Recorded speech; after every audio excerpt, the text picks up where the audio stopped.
శ్రేష్టమైన సందేశాన్ని మరియ జీవితం ద్వారా దేవుడు మీకు అందించాలని ఆశపడుతున్నాడు.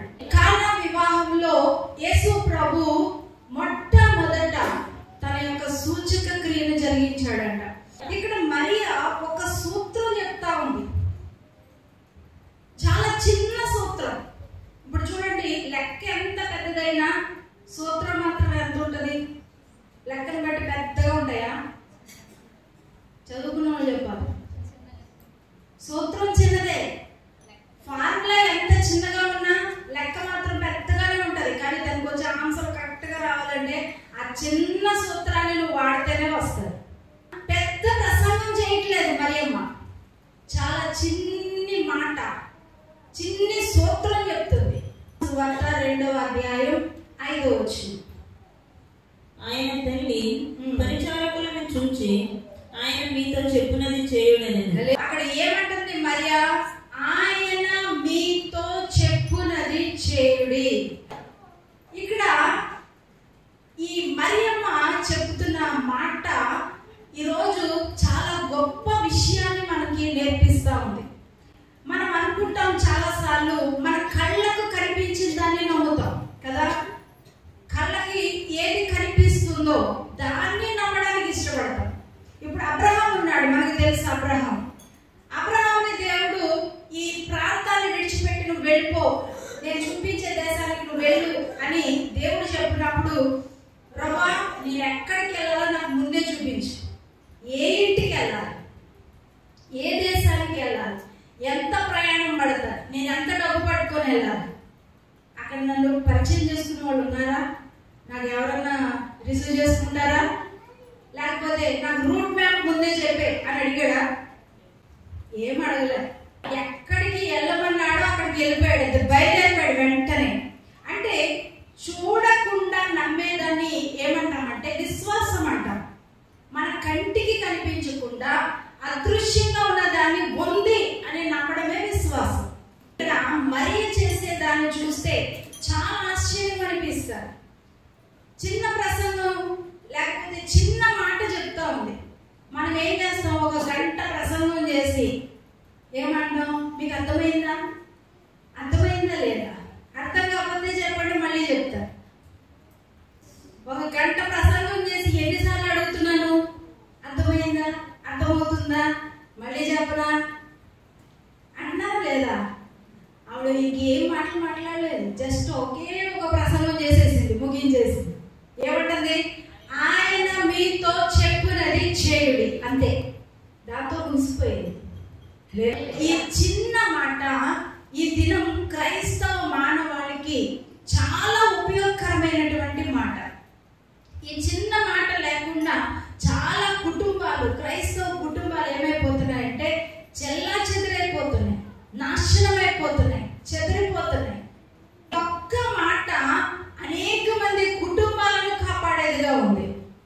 యేసు ప్రభు చేసిన కానా వివాహంలో చేసిన ఆ విందు లేకపోతే ఆ ద్రాక్షరసం గురించి చెప్తాం, కానీ మరియ చెప్పిన మాట గురించి మనం మాట్లాడుకోం.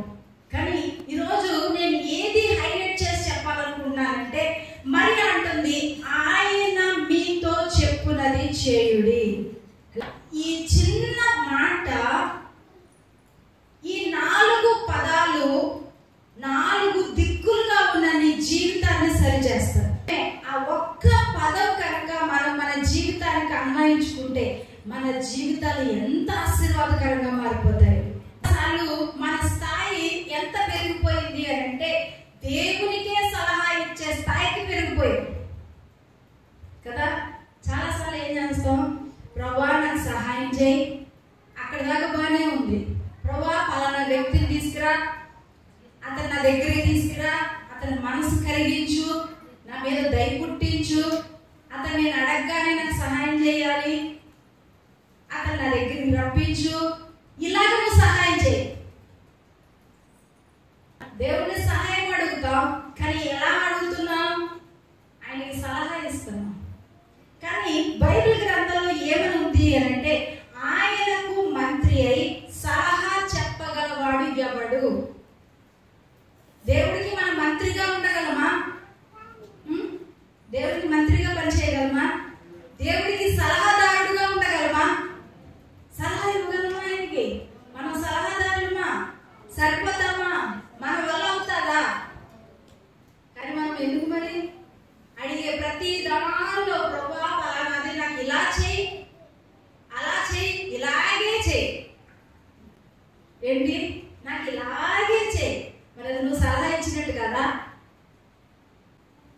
దేవుడు ఏదైనా చేయగలడు, అయినా చేయగలడు ఆయన.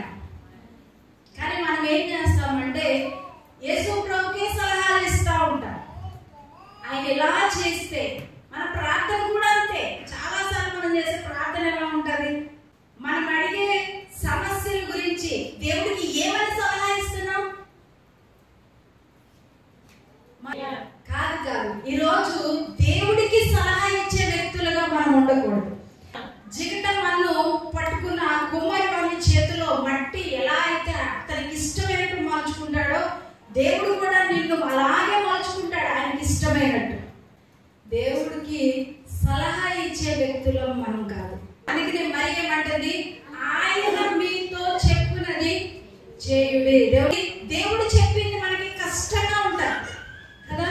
చాలా సార్లు దేవుడు చెప్పింది చాలా కష్టం అనిపిస్తుంది, వినడానికి కూడా కష్టంగా ఉంటాయి. దేవుడు చెప్పింది ఒక్కోసారి మనకి ఇష్టం అవ్వదు. ఏమనిపించదు? దేవుడు చెప్పింది ఇష్టంగా ఉండదు. కొన్ని వదిలే అంటాడు.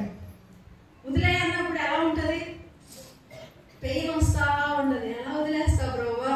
ఇంతకాలం పట్టుకున్నారు కదా, ఈ పాపం చేస్తూనే కదా ఇంతకాలం గడిపారు, ఇప్పుడు ఎలా వదిలేదు? లేదా వదలడం కష్టంగా ఉంటుంది, ఇష్టం ఉండదు. ఒక్కోసారి దేవుడు చెప్పింది నమ్మశక్యంగా ఉండదు. చాలా అనుమానాలు వచ్చేస్తాయి మనకి. నమ్మడానికి అస్సలు మన మనసు అంగీకరించదు. ఎందుకు అని అంటే అక్కడ ఏ ఆనవాలు కనపడదు. ఏం కనిపించదు మనకి? ఆనవాలు కనపడదు. చేస్తాడు అనే నమ్మిక ఉంచడానికి కూడా వీలుండదు అక్కడ. అబ్రహాము విషయంలో దేవుడు అదే చేశాడు. ఎక్కడికి వెళ్ళాలో ఏంటో ఏమీ తెలియకుండా బయలుదేరిపోయాడు. ఏ ఆనవాళ్ళు చూడదు విశ్వాసం. దేన్ని కోరుకోదు విశ్వాసం. కేవలం ఎలా ఉంటుంది అంటే గుడ్డిగా నమ్మే విశ్వాసం. చూడండి, చాలాసార్లు ఏమని చెప్తారు? నేను నిన్ను ఎలా నమ్మాను? గుడ్డిగా నమ్మాను అంటారు కదా. అటువంటి విశ్వాసం అబ్రహాము జీవితంలో మనకు కనబడతా ఉంది. అదే విశ్వాసం ఈరోజు నేను మరియలో కూడా చూపిస్తాను. మరి ఏం చెప్తుంది? యేసు ప్రభు ఏం చెప్పాడో అది నువ్వు చెయ్యండి. మనకి ఇష్టంగా లేకపోయినా, కష్టంగా ఉన్నా, నమ్మశక్యంగా లేకపోయినా మనము చెయ్యాలి. ఎందుకు అనంటే మన దేవుడు మన భవిష్యత్తును చూసే దేవుడు. భవిష్యత్తును చూసి అది కష్టంగా ఉండొచ్చు ప్రస్తుతం. నీ భవిష్యత్తును చూసి దేవుడు చెప్పింది నీకు ఇష్టంగా ఉండకపోవచ్చు. కానీ దేవుడు ఏం చేస్తాడు అనంటే నీ భవిష్యత్తుని ఎరిగిన వాడు తర్వాత అది నీకు మేలుగా మార్చడానికి చూస్తున్నాడు. కాబట్టి అది చేయటంలో ఉన్న ఆశీర్వాదం ఏంటో ఆయనకి దేవుడు తెలుసు.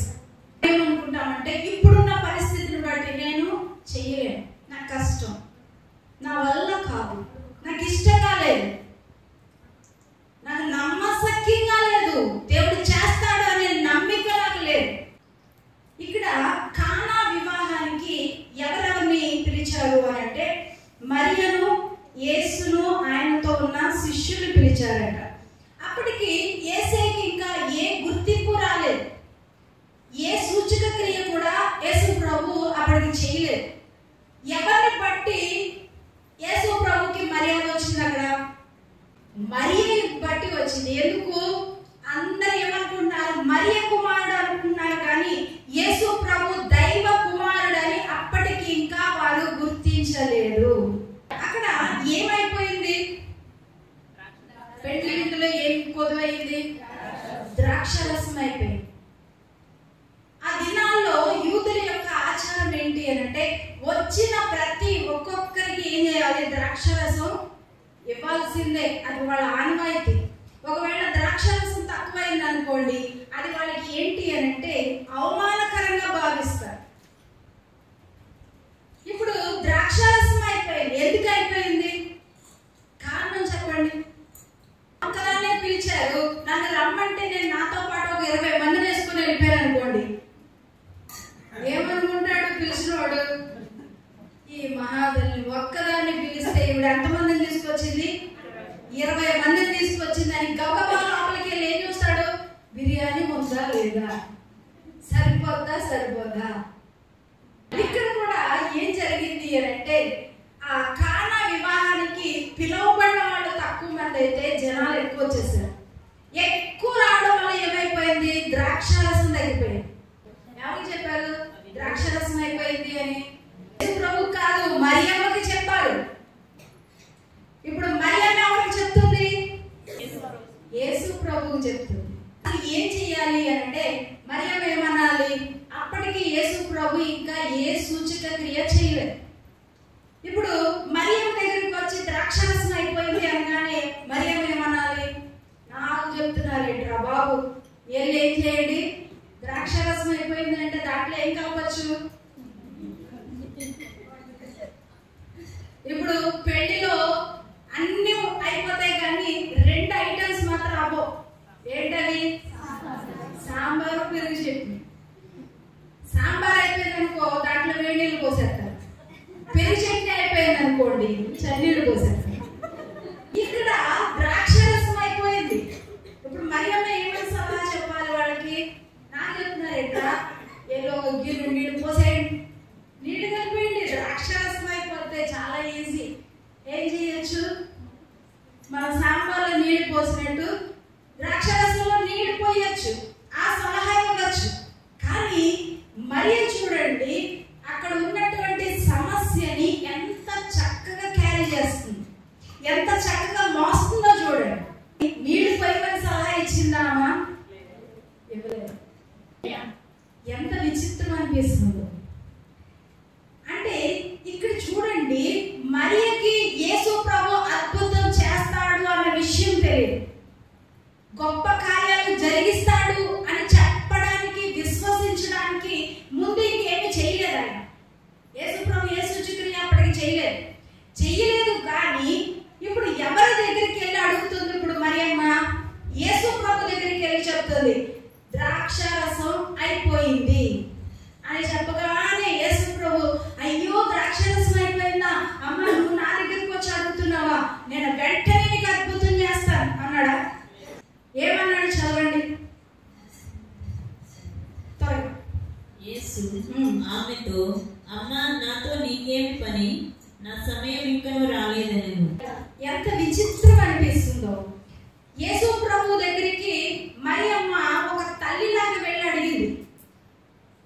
అడిగినప్పుడు యేసు ప్రభు ఏమంటున్నారు అంటే, నా సమయం ఇంకా రాలేదు. ఆ మాట అంటే పర్వాలేదు. తర్వాత ఇంకో మాట ఏమంటున్నాడు? నాతో నీకేం పని. ఆ మాట కొట్టినట్టు ఉంది కదా. చక్కగా తన కొడుకులాగా యేసు ప్రభు దగ్గరికి వెళ్ళి తన బాధ చెప్తా ఉంటే యేసు ప్రభు ఏమంటున్నాడు? నా టైం ఇంకా రాలేదు, అయినా నాతో నీకేం పని. గౌరవించినట్టుగా ఉందా లేకపోతే తిరస్కరించినట్టుగా ఉందా? మరి తిరస్కరించినట్టుగా ఉంది. అప్పుడు మరియమ్మకి ఎంత బాధ రావాలి? గబగబా యేసు ప్రభు దగ్గరికి వెళ్ళి, నేను నా కొడుకుని నేను నీ దగ్గరకు వచ్చి నేను ద్రాక్షారసం అయిపోయింది అని చెప్తే నువ్వు నన్ను తిరస్కరించినట్టు మాట్లాడు. నీకోసం నేను ఎన్ని అవమానాలు భరించాను తెలుసా? నేను కన్యకగా ఉంటే నువ్వు నా గర్భంలో పుడతావని దేవుడు చెప్తే నేను ఆ మాటకి ఒబే అయ్యాను. నేను విధేయత చూపించాను దేవుని మాటకి. నిన్ను నా గర్భంలో మోసాను, నిన్ను కన్నాను, పెంచాను, పెద్ద చేశాను. ఇప్పుడు నేను వచ్చి నీకు ఒక మాట చెప్తే కనీసం తల్లి అనే గౌరవం లేకుండా నువ్వేమంటున్నావు? నాతో నీకేం పని, నీకు నాకు సంబంధం లేదా, నువ్వు నాకేం అవ్వవా? మనం అమ్మో చాలా చేస్తాం, మామూలుగా గొడవ ఆడోళ్ళు. మరియమ్మ చూడండి, ఆ మాట అన్న తర్వాత యేసు ప్రభుని ఏమైనా అన్నదా? ఏం మాట్లాడలేదు. ఇంకొకటి ఏంటి అంటే, ఆ మాట అనేసిన తర్వాత ఆమెకి ఏమర్థం అవ్వాలి? యేసు ప్రభు ఏమీ చేయడానికి సిద్ధంగా లేడు, అంతే కదా. తిరస్కరించినట్టు మాట్లాడు. నాకు టైం కాదు, నాకు సమయం ఇంకా రాలేదు, అయినా నాతో నీకేంటి పని అని తిరస్కరించినట్టు మాట్లాడితే ఆమె మౌనంగా బయటికి వెళ్ళిపోయిన మనిషి ఏమంటుంది? పరిచారకులను పిలిచి, ఆయన మీతో చెప్పునది చేయుడి.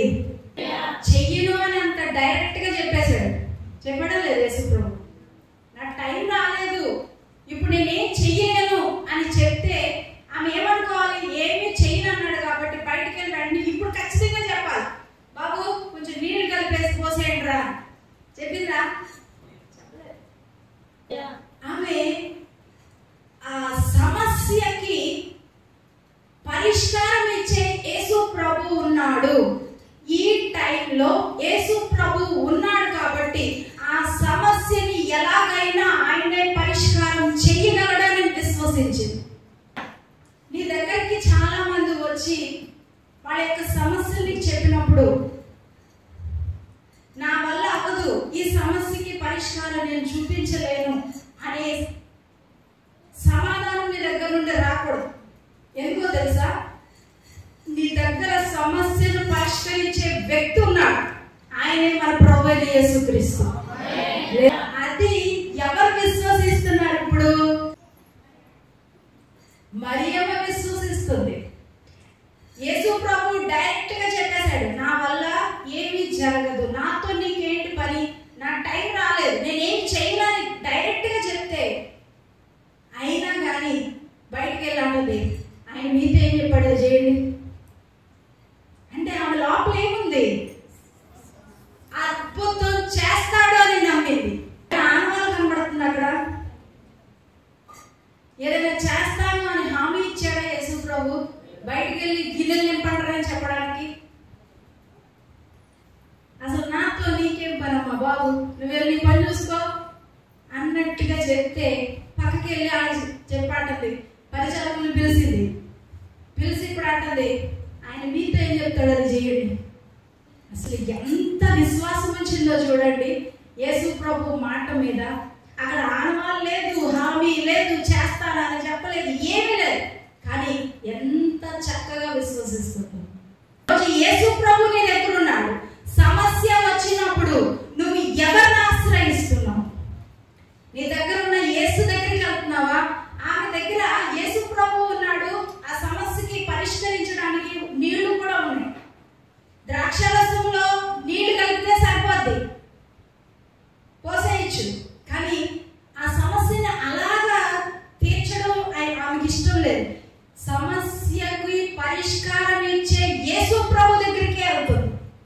రోజు మన దగ్గరికి చాలా సమస్యలు చెప్పుకుంటారు, మనకే చాలా సమస్యలు వస్తూ ఉంటాయి, పరిస్థితులు మనకు అనుగుణంగా ఉండవు. అప్పుడు మనము మన దగ్గర ఉన్న యేసు ప్రభు దగ్గరికి వెళ్తున్నామా, లేకపోతే పలానా వ్యక్తి దగ్గరికి వెళ్తే ఈ సమస్యకి పరిష్కారం జరుగుతుంది, పలానా అతన్ని ఆశ్రయిస్తే బాగుంటుంది, పలానా ఆవిడ దగ్గరికి వెళ్తే బాగుంటుంది, పలానా డాక్టర్ దగ్గరికి వెళ్తే బాగుంటుంది, పలానా లాయర్ దగ్గరికి వెళ్తే బాగుంటుంది. కానీ నీ దగ్గర ఉన్న యేసు ప్రభుని నువ్వు విశ్వసిస్తున్నావా? యేసు ప్రభు ఏ ఒక్కరి జీవితాన్ని నాశనం అయిపోతా ఉంటే చూస్తూ ఉండే దేవుడు కాదు. తిరస్కరిస్తా ఉంటే, అవమానపరుస్తా ఉంటే, నిందలు కలుగుతా ఉంటే యేసు ప్రభు చూస్తా ఉండే దేవుడు కాదు. ఆ విషయం ఎవరికి తెలుసు అంటే మరియమ్మకి తెలుసు. అక్కడ అవమానం జరుగుతుంది, తిరస్కరింపబడతారు, నిందింపబడతారని తెలుసు. వెంటనే యేసు ప్రభు ఏది చెప్తే అది చెయ్యండి అని చెప్పి సైలెంట్గా వెళ్ళిపోయింది. ఈరోజు మన విశ్వాసం ఎలా ఉండాలి అంటే యేసు ప్రభు సమస్యకి పరిష్కారం ఇచ్చే దేవుడు, ఆయన దగ్గర మాత్రమే పరిష్కారం ఉంది అని ఆయన దగ్గరికి వెళ్ళగలిగే విశ్వాసం ఉండాలి నీకు. ఇది నా వల్ల అవ్వదేమో, యేసు ప్రభు ఏమీ చెయ్యడేమో, చాలాసార్లు అనుమానాలు వచ్చేస్తాయి మనకి. ఎందుకు అనుమానం వస్తుంది తెలుసా? మన దగ్గర ఏముండదు అంటే విశ్వాసం లేదు కాబట్టి అనుమానం. విశ్వాసం ఉంటే ఎలా నమ్ముతారు? గుడ్డిగా నమ్ముతారు. అక్కడ మరియమ్మకి విశ్వాసం ఉంది యేసు ప్రభు చేస్తాడు అని. ఇప్పుడు ఇక్కడ ఆలోచిద్దాం. యేసు ప్రభు ఏమో ఆమెకి ఏమని చెప్పాడు? నా టైం ఇంకా రాలేదు, అయినా నాతో నీకేం పని అసలు అని చెప్పిన తర్వాత ఆవిడ వెళ్ళిపోయి విశ్వాసంతో యేసు ప్రభు ఏం చెప్తే అది చెయ్యండి అని అన్నది అనుకోండి. యేసు ప్రభు ఆయన మళ్ళీ ఏమనాలి? నీకు ఎన్నిసార్లు చెప్పాలి? ఇప్పుడే కదా చెప్పాను, నాతో నీకేం పని అని అన్నాను కదా. నాకు టైం రాలేదని చెప్తే వాళ్ళకి మళ్ళీ ఏం చెప్తున్నావు? యేసు ప్రభు ఏం చెప్తే అది చెయ్యండి అని చెప్తున్నావు. అసలు ఏం ఆలోచిస్తున్నావమ్మా? నా టైం రాలేదు, నాతో నీకేంటి అసలు పని ఏంటి? నన్ను ఎందుకు తీసుకొచ్చావు ఈ పెళ్లికి? కానీ విచిత్రం, యేసు ప్రభు యొక్క సంభాషణ, మరియమ్మ యొక్క సంభాషణ ఆలోచిస్తే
మనము కనుక విశ్వాసం ఉంచితే దేవుని సమయం రాకపోయినా, దేవుడు చేయడానికి ఇష్టపడకపోయినా నీ విశ్వాసాన్ని బట్టి దేవుడు అద్భుతం చేస్తాడు. కానీ మనం ఏం చేస్తాం? అనుమానం, చేయలేము. మరియలో ఉన్న ఈ గొప్ప విశ్వాసాన్ని కనుక మనము మన జీవితానికి అన్వయించుకోగలిగితే చాలా దీవించబడిపోతాం. యేసు ప్రభు ఆ నీటిని ద్రాక్షారసంగా మార్చడానికి మరి చెప్పిన తర్వాత ఆ పరిచారకులు పిలిచి యేసు ప్రభు ఏమంటున్నాడంటే, అక్కడ కొన్ని రాతి బాణాలు ఉంచబడ్డాయంట. ఆ రాతి బాణాలు ఎందుకు ఉంచబడ్డాయి అంటే, యూదుల యొక్క ఆచారం ఏంటి అంటే, వాళ్ళు వచ్చినప్పుడు కాళ్ళు కడుక్కొని వస్తారు లోపలికి. అందుకోసం బయట ఏం పెట్టారంటే రాతి బాణాలు పెట్టారు. దాని నిండా ఏముంటదంటే నీళ్లు ఉంటాయి. యేసు ప్రభు ఏమంటున్నాడు అంటే, ఆ రాతి బాణాల్ని దేంతో నింపమన్నాడు? నీళ్లతో నింపమంటున్నాడు. అక్కడ కొదువైంది ఏంటి? ద్రాక్షరసం. కానీ యేసు ప్రభు ఏం నింపమన్నాడు? నీళ్లు నింపి తీసుకురమ్మన్నాడు. నీళ్లు ఫుల్గా నింపేశారు. నింపిన తర్వాత ఇప్పుడు ఆ పరిచారకులు చూసి అంటున్నాడు, అది ముంచి విందు ప్రధాని యొద్దకు తీసుకొని పొండి. ఇక్కడ చేస్తా ఉన్నప్పుడు ఆ పరిచారకులు ఎంతమంది ఉన్నారు అక్కడ రాయబడలేదు. 6 రాతి బాణాలు రాయబడ్డారు. 6 రాతి బాణాలు, పెద్ద పెద్ద బాణాలు నింపాలి అంటే ఎక్కువ మంది ఉంటారు పరిచారకులు, పనిచేసేవాడు. అంతమందిలో కనీసం ఒక్కరన్నా యేసు ప్రభు దగ్గరకు వచ్చి, అక్కడ అయిపోయింది ద్రాక్షరసం అయితే నువ్వు నీళ్లతో నింపమన్నావు, దాంట్లో ఏదైనా ఎసెన్స్ కలుపుతావేమో, లేకపోతే ద్రాక్షరసం కలుపుతావు, లేకపోతే రంగు వేస్తావు, ఏదో అనుకున్నావు. ఇప్పుడు నువ్వేమంటున్నావు? అది ముంచి విందు ప్రధాని యొద్దకు తీసుకెళ్ళమంటున్నావు. మేము తీసుకెళ్తే అతను ఏమంటాడు తెలుసా? ఒక్కటేస్తాడు. ద్రాక్షరసం తీసుకురమ్మంటే మీరు నీళ్లు తీసుకొచ్చారేంటి అని తిడతాడు. అని ఒక్కడన్నా మాట్లాడారా? ఎదురు చెప్పారా? మనమైతే ఎన్ని ప్రశ్నలు వేద్దామో, సలహా కాదు ప్రశ్నలు వేస్తాం. అసలు నువ్వేమనుకుంటున్నావు ప్రభువా? మమ్మల్ని బతకాలనే ఉంచావా? మమ్మల్ని పనిలోంచి తీసేస్తాడు. నువ్వు నీళ్ళు పట్టుకెళ్ళి ఆడికిమ్మంటున్నావు ఏంటి? విందు ప్రధానికి పట్టుకెళ్ళమంటున్నావు. ఏమంటాడు ఇప్పుడు? మమ్మల్ని మా మీద గసురుకుంటాడు, తిడతాడు, మమ్మల్ని పనిలోంచి తీసేస్తాడు. మనమైతే 100 ప్రశ్నలు లేదు. కానీ వాళ్ళు ఏం మాట్లాడలేదు. వాళ్ళు ఒక్కళ్ళు కూడా యేసు ప్రభుని ప్రశ్నించలేదు. యేసు ప్రభుకి అదే కావాలి. అద్భుతం చేయడానికి దేవుడు ఇష్టపడుతున్నాడు. కానీ నువ్వు ఏమీ ప్రశ్నించకుండా, అనుమాన పడకుండా, నువ్వు మౌనంగా యేసు ప్రభు మీద విశ్వాసం ఉంచితే ఖచ్చితంగా నీటిని ద్రాక్షరసంగా చేసిన దేవుడు, అదే దేవుడు నీ జీవితంలో అద్భుతం చేస్తాడు. ఏ ప్రశ్నలు వేయలేదు. ఇప్పుడు ముంచి విందు ప్రధాని వద్దకు తీసుకెళ్తా ఉంటే అదేమైపోయింది? ద్రాక్షరసంగా మారిపోయింది. ఇప్పుడు ఆ విందు ప్రధాని అంటున్నాడు, అందరూ మొదట మంచి ద్రాక్షరసం ఇస్తారు, జనులు మత్తుగా ఉన్నప్పుడు ఏం చేస్తారు? జబ్బు రసం పోతారు. నువ్వేంటి? ముందేమో జబ్బు రసం పోసావు, తర్వాత ఏమో మంచి ద్రాక్షరసం పంపిస్తుంది. యేసు ప్రభు దగ్గరికి 10 మంది కుష్ఠరోగులు వచ్చారంట. ఆ కుష్ఠరోగులను చూసి యేసు ప్రభు అంటాడు, మీరు వెళ్ళి ప్రధాన యాజకునికి కనుపరచుకోండి అన్నప్పుడు వాళ్ళు ఏమనాలి? ప్రధాన యాజకుడు ఎక్కడ ఉంటాడు? ఊళ్ళో ఉంటాడు. వీళ్ళు ఎక్కడ ఉన్నారు? కుష్ఠరోగులు ఎక్కడ ఉంటారు? ప్రధాన యాజకుడు ఊర్లో ఉంటాడు. ఈ కుష్ఠరోగులు ఎక్కడుంటారు అంటే ఊరి వెలుపట ఉంటారు. వాళ్ళు వెలివేయబడిన ప్రజలు కుష్ఠరోగులు. ఇప్పుడు యేసు ప్రభు అంటున్నాడు, మీరు ప్రధాన యాజకునికి కనుపరచుకోండి అని అంటే వాళ్ళు ఏమనాలి? మేము ఎలా లోపలికి వెళ్తాం? ఊర్లోకి వెళ్ళడానికి మాకు పర్మిషన్ లేదు, మేము వెళ్ళకూడదు, మేము వెళ్ళి ఎలా చూపించుకుంటాం అని ఏమని అడిగారా? 10 మందిలో ఎవ్వరు మాట్లాడలే. వాళ్ళు నడుచుకుంటా వెళ్తా ఉంటే దారిలో శుద్ధులైపోయారంట. దేవుని యొక్క కార్యాలు అలా ఉంటాయి. మనం 10 ప్రశ్నలు వేస్తాం, 100 అనుమానాలు పెట్టుకుంటాం. దేవుడు ఎలా చేస్తాడు? అద్భుతం జరుగుతుందా? వాళ్ళు అడగలేదు, ప్రభువా మేము ఎలాగా దారిలో మేము వెళ్తా ఉంటే వాళ్ళు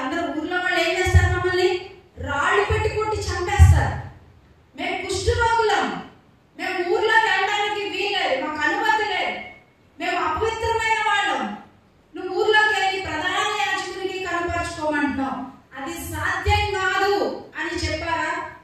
దేవుడు ఆ 10 మంది కుష్ఠరోగుల్ని బాగు చేయడానికి కారణం ఏంటో తెలుసా? వాళ్ళు నోరు మెదపకుండా వెళ్ళారు. ఈ జీవితంలో కూడా దేవుడు అద్భుతం చేయడానికి ఇష్టపడుతున్నాడు. అయితే నువ్వేం చేయాలి అని అంటే, యేసు ప్రభు నీతో ఏం చెప్పాడో అది చేయాలి.